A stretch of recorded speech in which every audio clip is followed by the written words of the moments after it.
안녕하세요. 사연을 부탁해입니다. 오늘의 사연을 소개하겠습니다. 어느 날 우리 집에서 가족 회의가 열렸습니다. 정막만이 감돌던 거실에 침묵을 깬 사람은 신우이였습니다. 아무리 생각해봐도 내가 모시는 게 맞는 것 같아.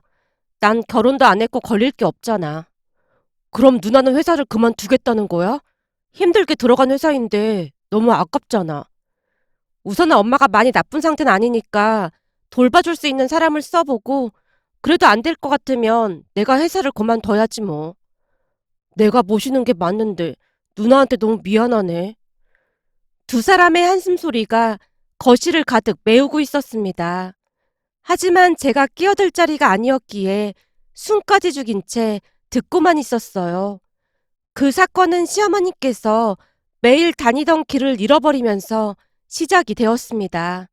어느 날 시어머님이 제게 전화를 걸어왔어요. 얘, 혹시 너 지금 집이니? 네, 어머님. 혹시 무슨 일 있으신 거예요? 저기 그게 말이다. 내가 지금 자주 가던 그 갈비집 앞인데 말이야. 시어머님의 목소리에는 당황한 기색이 역력해 보였는데요. 무슨 일이 생긴 게 분명해 보였습니다. 어머님, 무슨 일이신데요? 그 갈비집에는 왜 가신 거예요? 거기는 본가에서 30분이나 떨어진 곳이잖아요. 저기, 어쩌다 보니까 여기까지 왔지 뭐니. 그냥 걷다 보니 이렇게 됐어. 어머님, 그게 무슨 말씀이세요? 그러니까 내 말은 내가 여기까지 어떻게 온 건지도 기억이 잘 안 나. 집으로 가려고 아무리 생각을 해봐도 머릿속이 텅 빈 것 마냥 아무것도 생각이 안 난다. 혹시 나 좀 데리러 와줄 수 있겠니? 네 시누이랑 승민이가 전화를 안 받아서 말이야. 너무나 뜻밖이었기에 그때 당시에는 선뜻 이해가 되지 않았지만 우선은 시어머님이 계신 곳으로 빨리 가야만 한다는 생각뿐이었습니다. 급히 겉옷만 걸친 채 시어머님이 계신 곳으로 갔는데요. 시어머니께서 두려움 가득한 표정으로 식당 앞에 쭈그리고 앉아 계셨어요. 어머님, 괜찮으세요? 어디 아프신 건 아닌 거죠? 그런 건 아닌데 집으로 가는 길이 영 생각이 안 나지 뭐니. 어머님, 혹시 전에도 이런 적 있으셨어요?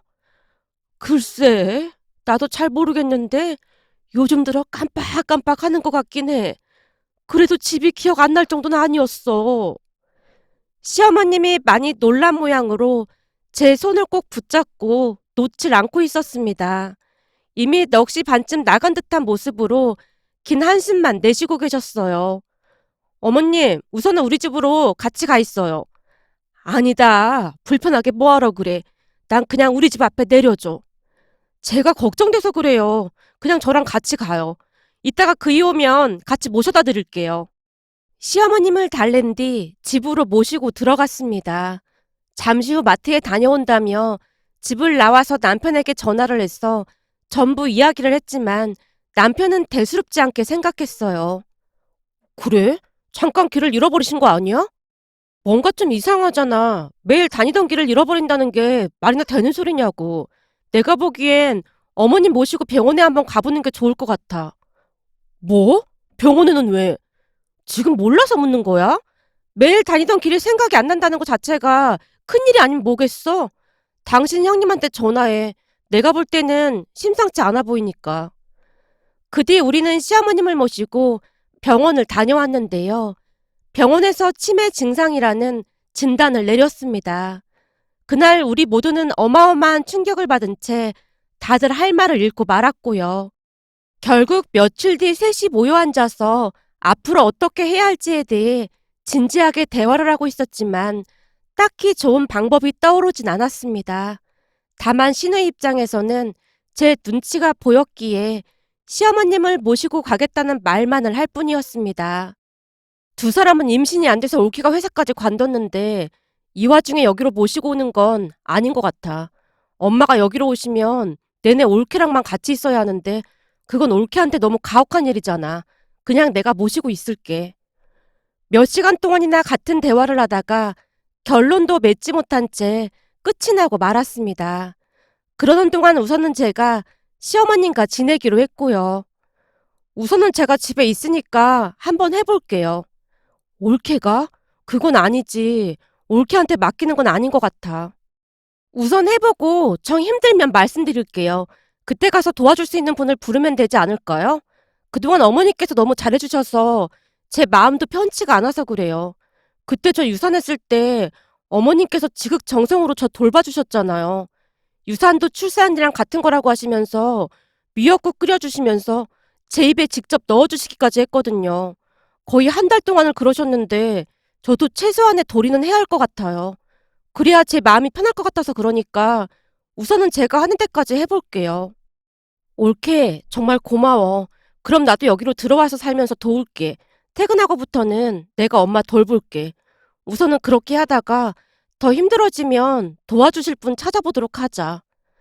네. 근데 마음이 너무너무 아파서 어머님 보고 있으면 자꾸 눈물만 나요. 우리 어머님처럼 착한 분한테 왜 이런 고통을 주시는 걸까요? 하늘이 너무 원망스럽네요. 어머님 얼굴 보고 있으면 그때 먹었던 미역국이 떠오르면서 그냥 눈물만 나요. 저도 모르게 눈물을 쏟고 말았고 그동안 꾹꾹 눌러 참고 있던 시누이와 남편도 눈물을 흘리고 있었습니다. 제가 시어머님을 모시겠다고 했을 때 친정엄마가 펄쩍 뛰며 말렸는데요. 너 치매가 어떤 병인 줄 알긴 하고 그러는 거야? 유산하고 임신이 안 된다고 회사까지 그만뒀는데 치매 시어머니 모시면서 언제 자식 낳아서 기르려고 그래. 네 나이가 적은 나이도 아니면서. 엄마, 나도 걱정이 안 되는 건 아니야. 근데 차라리 나쁜 시어머니였다면 그냥 모른 척하고 속 편히 살았을 텐데 어머님이 너무 좋으신 분이셨잖아. 그건 엄마도 인정했던 부분이잖아. 그런 어머님을 요양병원에 보내놓고 우리가 마음 편히 살 수 있을까? 엄마도 생각해봐. 엄마가 치매에 걸렸는데 다들 요양병원으로 보낼 생각부터 하면 난 너무 속상할 것 같아. 난 절대로 엄마 요양병원에 못 모실 것 같거든. 그래서 해볼 만큼 해보겠다는 거야. 물론 내 행동이 철이 없는 행동일 수도 있겠지만 아무런 노력도 하지 않고 그냥 포기해버리면 죄책감 때문에 너무 힘들 것 같아. 그래도 치매 환자 돌보는 게 보통 힘든 일이 아닌데 걱정이다.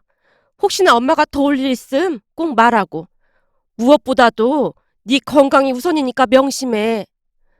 엄마가 땅이 꺼져라 긴 한숨을 내쉬고 있었습니다. 그 뒤 시누이가 짐을 싸서 우리 집으로 들어왔어요. 치매가 참 무서웠던 것이 조금 전까지만 해도 멀쩡하시던 분이 갑자기 이상한 행동을 하기도 했습니다. 하지만 평소 워낙 조용하기만 했던 시어머님이었기에 크게 힘들거나 그렇진 않았어요. 거의 대부분은 정신이 맑은 편이셨으니까요. 그러던 어느 날은 시어머니께서 물을 사러 가자고 했습니다. 우리 무 사러 가자. 물을 왜요? 무가 꼭 필요해. 그날따라 시어머님이 계속해서 무 타령을 하셨기에 마트에서 무를 사왔습니다. 잠시 후 식사를 하기 위해 밥그릇에 밥을 푸고 있었는데 시어머님이 밥그릇을 뒤로 감춘 채 당신이 밥을 푸겠다고 고집을 피웠습니다. 그 모습에 알겠다고 모른 척하고 식탁에 앉았는데요. 제 옆자리에 자리를 잡고 앉았던 시어머님이 제 밥그릇 위에 밥을 더 올려주시며 말했어요. 많이 먹어. 많이 먹어야 쑥쑥 크지. 어머님도 드셔야죠. 저는 괜찮아요. 아니야. 엄마는 지금도 배가 불러. 그러니까 많이 먹어. 시어머님이 밥그릇에 있던 밥을 계속해서 제 밥그릇 위에 덜어주고 계셨는데요. 문득 시어머님 밥그릇 안쪽에 하얀 뭔가가 보였습니다. 뭔가 싶어서 제가 자세히 바라봤는데 밥그릇 안에 무가 들어있는 게 아니겠어요? 그 모습에 놀란 채 시어머니께 물었습니다. 어머님, 여기에 무는 왜 담으신 거예요? 아냐, 엄마는 배 하나도 안 고프니까 많이 먹어. 시어머님이 있는 힘을 다해 밥그릇을 움켜쥐신 채 놓지 않았습니다. 그날 저는 밥그릇으로 인해 한동안 시어머님과 실랑이를 벌여야만 했습니다. 잠시 후 시누이가 집으로 들어서며 제게 물었어요. 올케, 엄마는? 어머님 지금 방에서 주무시고 계세요. 아까 내내 저랑 실랑이 벌여서 피곤하셨나 봐요. 식사도 많이 못 하셨는데 걱정이네요. 뭐? 신랑이라니, 혹시 엄마가 옳게 힘들게 한 거야? 아니요. 그런 건 아니고 가끔 어머님께서 이상한 행동을 하시는데 그 이유를 모르니까 답답할 뿐이에요. 이상한 행동이라니? 뭘 말하는 거야? 사실 며칠 전부터 어머님께서 물을 사러 가자고 하시더라고요. 그래서 오늘 사서 냉장고에 넣어뒀었거든요. 근데 점심에 식사를 하려고 자리에 앉았는데 어머님이 자꾸 어머님 밥그릇에 있던 밥을 저한테 덜어주시는 거예요. 그런데 어머님 밥그릇 안쪽에 무가 들어있더라고요. 그래서 제가 물을 빼고 다시 밥을 담아드리려고 했는데 어머니께서 밥그릇을 자꾸는 놓질 않으시더라고요. 제가 무 이야기를 하면서 긴 한숨을 내쉬고 있었는데요. 순간 신우이의 눈시울이 붉어져 있었습니다. 그 모습에 제가 놀란 채 물었어요. 형님, 제가 뭐 잘못한 거예요? 아니야. 그냥 옛날 생각이 나서 그랬어. 옳게도 알다시피 우리 아빠가 너무 일찍 돌아가셨잖아. 그래서 엄마가 우릴 키웠는데 형편이 넉넉지 않아서 고생을 좀 많이 했었거든. 근데 어느 날은 동생이 배가 고팠던지 엄마 밥그릇에 있던 밥을 숟가락으로 펐는데 엄마 밥그릇 밑에 무가 깔려 있더라고. 그러니까 밑에 무를 깔고는 위에 살짝 밥만 올려놨던 거지. 그걸 보면서 우리 셋이 얼마나 울었는지 몰라. 엄마가 치매에 걸리기 전에도 몇 번이나 그때 얘기를 하면서 나한테 미안하다고까지 하셨거든. 정말요? 그럼 제가 큰 실수를 한 거 아니에요? 아니야. 다만 엄마는 그때 일이 자꾸만 미안한가 보더라고. 괜히 올케한테 너무 미안하네. 신혜이가 눈물을 닦으며 몇 번이나 사과를 했습니다. 그 뒤에도 시어머님은 밥그릇에 물을 넣곤 했는데요. 그럴 때마다 그냥 모른 척하고 말았습니다. 그러던 어느 날은 몸이 좋지 않아 병원에 다녀왔는데 병원에서 임신이라는 말을 했어요. 그렇게 기다리던 임신이었지만 기쁨보다는 시어머님부터 걱정이 되었기에 내내 마음이 무겁기만 했습니다. 다만 친정 부모님은 좋아서 펄쩍펄쩍 뛰셨고요. 그날 가족들에게 임신 사실을 알렸고 신우이가 큰 결심을 한 듯 입을 열었습니다. 그동안 옳게 고생 많았어. 이제는 내가 엄마 모시고 갈게. 상주 간병 도우미분 쓰면서 해보는 데까지 해볼 테니까 너무 걱정하지 마. 형님, 괜찮겠어요? 당연하지. 그러니까 옳게는 걱정하지 말고 관리나 잘해. 특히나 초기에는 많이 위험하다고 하잖아. 라며 신우이가 시어머님을 모시고 갔습니다.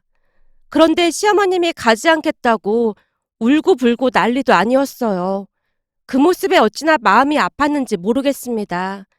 그 뒤 우리는 신우이 집에 자주 방문을 했고 제가 가는 날이면 시어머님이 뛸 듯이 기뻐하셨어요. 제 손을 놓지 않고 꼭 붙들고 있을 정도였으니까요. 시간이 지나 출산날이 다가왔고 출산을 위해 병원으로 향했습니다. 긴 진통 끝에 아들을 출산했고요. 그런데 제가 출산을 하고 며칠이나 지났을까요? 집에서 산후조리를 받고 있었는데 남편이 놀란 듯 말을 꺼냈어요. 여보, 나 빨리 나가봐야 할 것 같아. 왜? 무슨 일 있는 거야? 누나한테 연락이 왔는데 엄마가 경찰서에 계신데. 뭐? 어머님이? 간병해 주시는 분이 상주하고 있었던 거 아니야? 잠깐 앞에 마트에 다녀왔다는데 엄마가 사라졌다나 봐. 어떡해. 괜찮아. 그래도 경찰서에 계시다고 하니까 얼마나 다행이야. 라며 남편이 급히 경찰서로 향했는데요. 잠시 후 남편에게 전화가 걸려왔습니다. 여보, 엄마랑 잠깐 집에 가야 할 것 같은데 괜찮지? 나야 괜찮은데 어머님은 괜찮으신 거야? 제 말에 남편이 별다른 말은 하지 않았고 잠시 후 남편이 시어머님을 모시고 왔는데요. 남편 손에 짐이 잔뜩 들려 있었습니다. 무슨 짐이 그렇게 많아? 경찰서에서 엄마가 계속 같은 말만을 했다나 봐. 우리 며느리가 손자를 낳아서 미역국 먹여야 한다고 말이야. 아마도 예전에 당신이 유산하고 엄마가 한 달 동안 미역국 끓여줬었잖아. 그때 생각이 나신 모양이야. 정말? 제가 놀란 채 보따리를 풀었는데요. 그 안에는 다 식은 미역국이랑 흔들려서 엉망이 된 반찬들이 들어있었습니다. 음식을 내려다보던 제 눈시울이 붉어져 있었는데요. 그런 저를 보던 시어머님이 한마디를 하셨어요. 식기 전에 얼른 먹어. 출산하고 나면 미역국 먹어야 한다. 남기지 말고 많이 먹어. 간병해 주시는 분께 물어봤더니 오늘 아침부터 미역국 끓여야 한다고 하도 그래서 그냥 겸사겸사 같이 끓인 모양인데 당신 준다고 가지고 나갈 줄은 꿈에도 몰랐다고 하시더라고. 세상에나, 그때 내가 그랬거든. 어머님이 끓여주신 미역국이 세상에서 제일 맛있다고. 그때 그 말을 기억하신 거 아닐까? 그나저나 이거 다 식어서 어쩌지? 어쩌긴 뭘 어째. 어머님이 끓여주신 건데 다 먹어야지.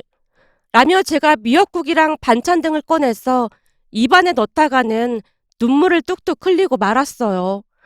맛있네. 그때 그 맛이야. 어머님, 잘 먹을게요. 미역국 너무 맛있어요. 얼른 많이 먹어. 내가 끓여준 미역국 엄청 좋아하잖니? 그 순간만큼은 시어머님의 정신이 그 어느 때보다 맑아 보였는데요. 식사를 하는 내내 얼마나 많은 눈물을 흘렸는지 모르겠습니다. 그 뒤에도 우리와 함께 지내셔서 그랬는지는 모르겠지만 시어머님의 상태는 급격하게 나빠지진 않았어요.